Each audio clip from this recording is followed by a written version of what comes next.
আসসালামু আলাইকুম বন্ধুরা, আজ থেকে আমরা শুরু করছি এক অসাধারণ সিরিজ, আত্মার সফর। প্রথম পর্বে চলুন আমরা ফিরি অনেক অনেক আগের এক জগতে, যেখানে শুধু আত্মা ছিল, দেহ ছিল না, শব্দ ছিল না, ছিল শুধু শান্তি আর এক মহান প্রশ্ন। আলমে আরওয়া, তুমি কি আমাকে চেনো? ভাবো একবার, তুমি চোখ বন্ধ করে আছো, চারপাশে নিস্তব্ধতা, কোনো রং নেই, আকার নেই, শুধু অদ্ভুত এক অনুভব। হঠাৎ একটি প্রশ্ন ধ্বনিত হয়, আন লাস্তু বিরাব্বিকুম, আমি কি তোমাদের রব নই?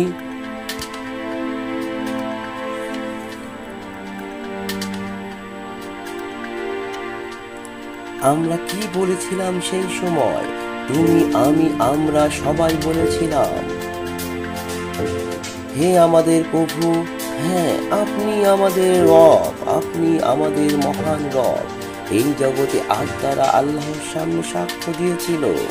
এটাই ছিল আলমে আরওয়া তথা আত্মার প্রথম জগৎ। এখানে কেউ ছিল না বড়, কেউ ছোট, কেউ গরিব, কেউ বা ধনী, সবাই ছিলাম আমরা আত্মা। আত্মার সৃষ্টি আমার রূহ থেকে। আল্লাহ আত্মাকে সৃষ্টি করেছেন এক বিশেষ সম্মানের সঙ্গে। আল্লাহ বলেন, আমি তার মধ্যে আমার রূহ ফুঁকলাম। সূরা হিজর আয়াত 29। ভেবে দেখো, মহান আল্লাহ যখন বললেন মিন রুহি, আমার রূহ থেকে, তখন আত্মা হয়ে উঠল এক বিশেষ সম্মানের সৃষ্টি।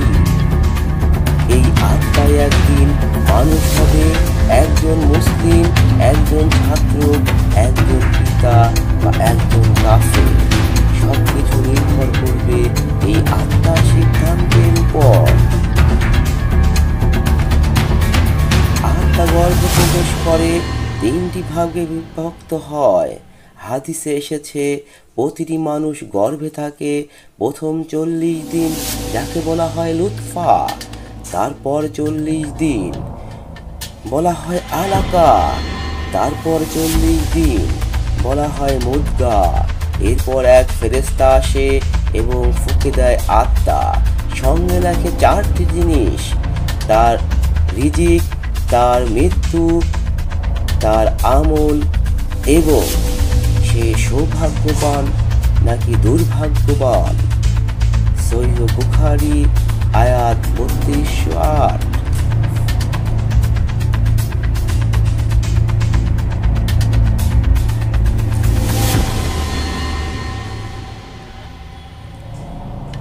এই ফুঁক দেওয়ার মাধ্যমেই তুমি, আমি একদিন পৃথিবীতে জন্ম নেই। কেন আমরা ভুলে যাই আলমে আরওয়া? তাহলে প্রশ্ন আসে, আমরা কেন কিছুই মনে রাখতে পারি না? আলমে আরওয়ার সেই কথা, সেই সাক্ষ্য আমরা কিভাবে ভুলে গেলাম?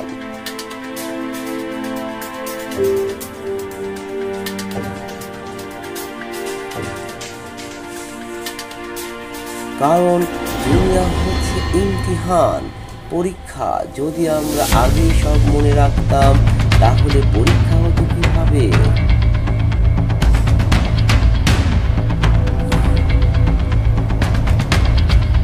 এজন্যই আল্লাহ আমাদের স্মৃতি ঢেকে দিয়েছে, কিন্তু ভিতরে দিয়েছেন এক স্বাধীন বিবেক, আত্মা ও ঈমান।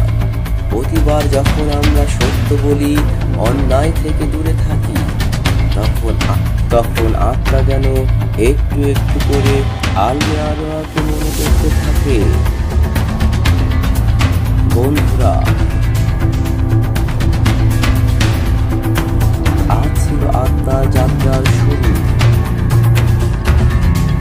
পরের পর্বে জানবো আত্মা দেহ ঢোকার পর কি কাজ করে, কেন আল্লাহ আমাদের এই দুনিয়ায় পাঠালেন।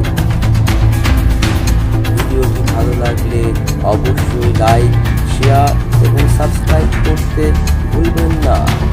থাকুন এই সুন্দর আত্মিক সফরে। আত্মার সফর the journey of the soul.